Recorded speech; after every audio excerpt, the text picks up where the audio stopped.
Chapter 1.4.2.5 Jobs. A job in Kubernetes is responsible for creating and managing one or more pods. It will keep retrying the execution of the pods until a specific number of them successfully terminate. The job keeps track of successful completions, and once a specified number is reached, the task is considered complete. Deleting a job will clean up the pods it created, while suspending a job will delete its active pods until resumed. Jobs can be used to reliably run one pod to completion or run multiple pods in parallel. Additionally, if you need to run a job on a schedule, you can use a cron job. Running an example job. The job configuration provided computes pi to 2,000 places and prints it out, taking approximately 10 seconds to complete. By running the example command kubectl describe job pi and kubectl get job pi-o YAML, users can check the status of the job and view completed pods, respectively. Additionally, the use of selectors and the output JSON path option allows for machine-readable forms of job information. Users can also view the standard output and logs of a job using specific commands. Writing a job spec. A job in Kubernetes requires certain fields, including API version, kind, and metadata. The name of a job must be a valid DNS subdomain value and no longer than 63 characters. The job also needs a spec section with job labels that have a batch.kubernetes.io prefix. The spec template, which is nested within the spec, is required and must have appropriate labels and a restart policy. The selector field is optional, and in most cases should not be specified. There are three main types of tasks suitable for running as a job in Kubernetes. Non-parallel jobs have only one pod started and are complete once the pod terminates successfully. Parallel jobs with a fixed completion count specify a positive value for completions and are complete when there are the specified number of successful pods. Parallel jobs with a work queue do not specify completions and rely on coordination among pods to determine when the job is complete. Control of parallelism is important in jobs, with requested parallelism defaulted to 1 if unspecified and set to 0, causing the job to be paused until increased. Actual parallelism may be more or less than requested for various reasons, such as limitations set by the job controller. Jobs with a fixed completion count can have a completion mode specified in the spec, with the default mode being non-indexed. In this mode, the job is considered complete when the specified number of pods have successfully completed. In indexed mode, pods are assigned an index and are considered complete once all indexes have a successfully completed pod. Although rare, more than one pod may be started for the same index within a job. In this case, only the first pod that successfully completes will count towards the completion count, and the other pods will be deleted by the job controller once detected. Overall, jobs in Kubernetes require careful configuration of fields, templates, and completion modes to ensure successful execution of tasks in a parallel or non-parallel manner. It is important to understand the different types of jobs available and their respective rules to effectively utilize this feature of Kubernetes. Handling pod and container failures. The text discusses the various reasons why a container in a pod may fail, such as an exit with a non-zero exit code or exceeding a memory limit. It explains that if a container fails and the restart policy is set to on failure, the container will be rerun while the pod stays on the node. However, if the entire pod fails, for example, if the node is upgraded or rebooted, a new pod is started by the job controller. It is important for applications to handle cases where they are restarted in a new pod, as well as consider handling temporary files, locks, and incomplete output caused by previous runs. The default behavior is that each pod failure counts towards the backoff limit, which can be customized by setting the job's pod failure policy. Additionally, for index jobs, the backoff limit can be set per index to handle retries independently for each index. It is crucial to ensure that applications can tolerate concurrency, especially when specifying parallelism and completions greater than one. The pod failure policy field allows for better control when handling pod failures compared to the backoff limit based on the job's setting. For example, this policy can be used to avoid unnecessary pod restarts, terminate a job if a pod fails due to a software bug, or ignore disruptions causing pod failures. Rules can be specified in the pod failure policy to determine actions to be taken when a pod failure occurs, such as marking the entire job as failed or ignoring the failure. When using a pod failure policy, it is essential to define the job's pod template with restart policy set to never, and specify rules for handling pod failures. Rules are evaluated in order, and once a rule matches a pod failure, the remaining rules are ignored. Actions such as fail job, ignore, count, and fail index can be specified to determine how pod failures are handled. The pod failure policy only matches pods in the failed phase, and terminating pods retain a tracking finalizer until they reach a terminal phase. Overall, the text highlights the importance of handling pod failures effectively in Kubernetes environments and provides insights into how to set up policies to manage these failures efficiently. Success policy. The text discusses the new feature in Kubernetes v1.31 beta, which introduces a job success policy feature gate that allows users to configure success policies for indexed jobs. This feature enables users to define when a job can be declared as succeeded based on the pods that have succeeded. This can be useful in scenarios where not all pods need to succeed for the overall job to be successful, such as when running simulations with different parameters or following a leader-worker pattern. Users can configure a success policy in the .spec.success policy field, which is defined by rules that specify conditions for marking the job as succeeded. Rules can take various forms, such as specifying succeeded indexes, succeeded count, or a combination of both to determine when the job should be considered successful.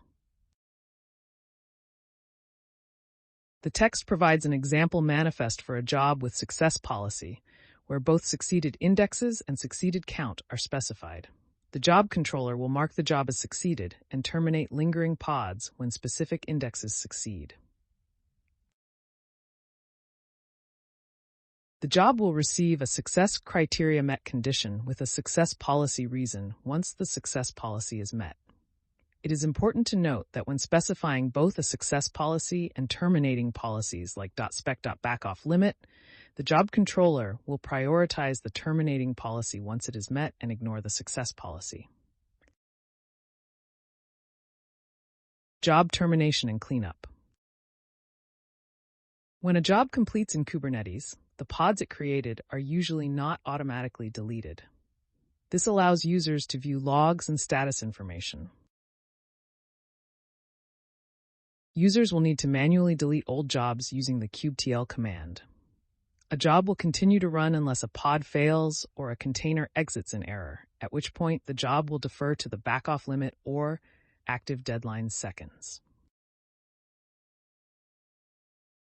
The active deadline seconds field can be set to terminate a job after a certain number of seconds. Once a job reaches this time limit, all running pods are terminated. The job status will then become type failed with reason deadline exceeded.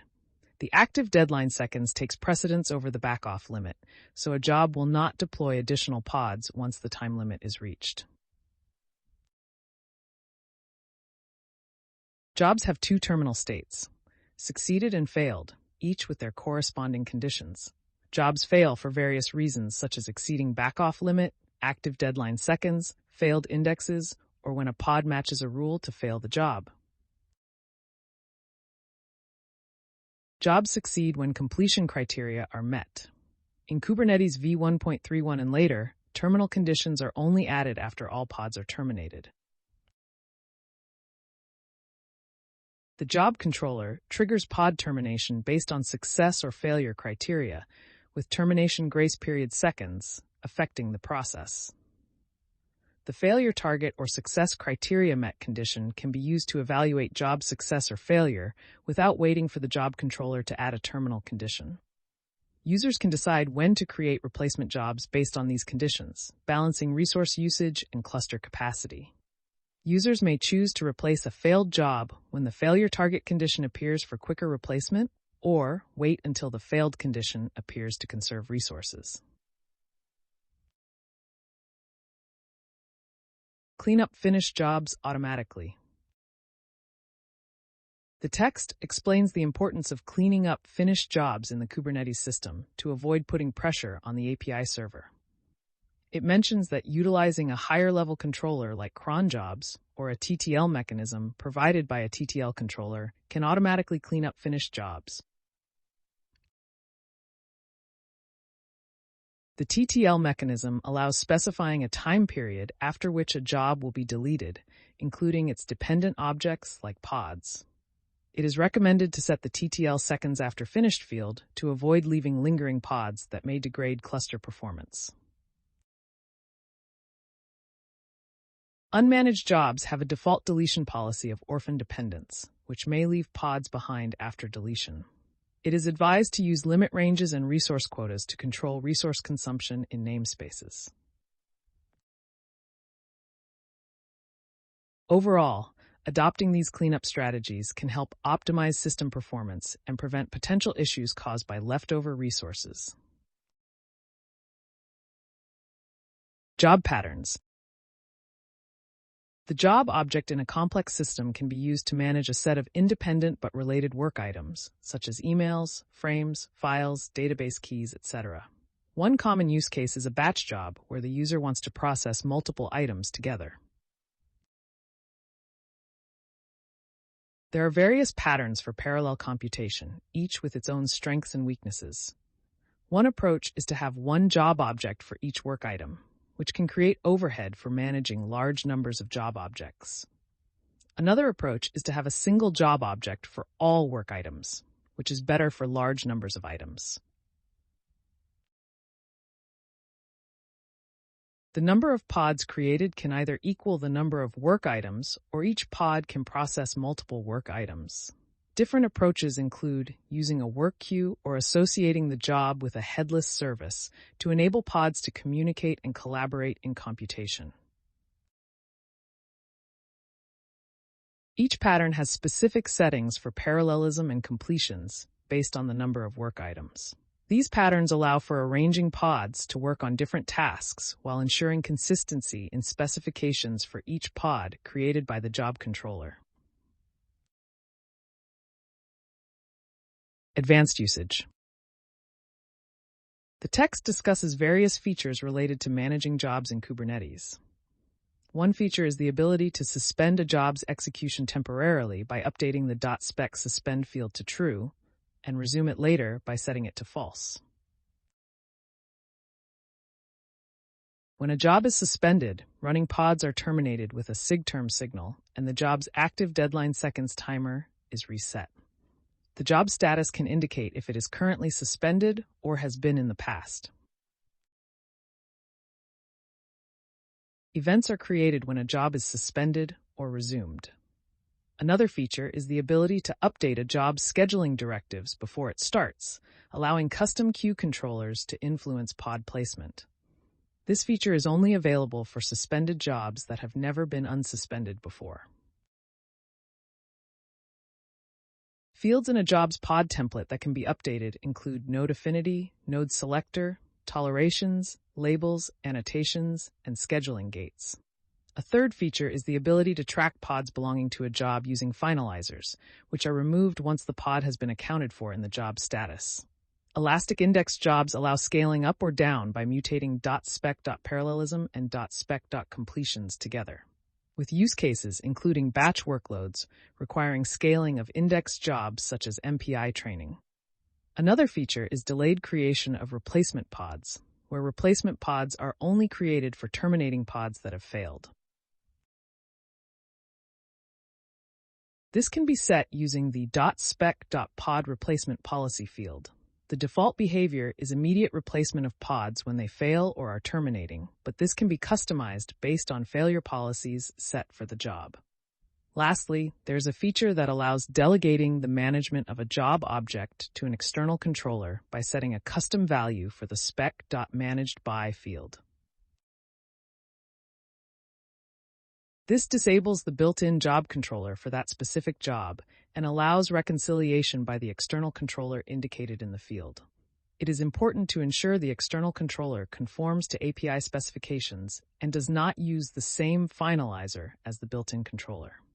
Overall, these features provide flexibility and control in managing jobs in Kubernetes, allowing for customization of scheduling directives, tracking pods, scaling index jobs, managing replacement pods, and delegating job management to external controllers. It is important to be aware of the potential implications and requirements of using these features to ensure proper functionality and avoid conflicts. Alternatives. In Kubernetes, when a pod is running on a node that reboots or fails, the pod is terminated and will not be restarted. However, using a job instead of a bare pod allows for the creation of new pods to replace terminated ones. Jobs are recommended even if an application requires only a single pod. Replication controllers manage pods that are not expected to terminate, such as web servers, while jobs manage pods that are expected to terminate, like batch tasks. Jobs are appropriate for pods with restart policy set to on failure or never.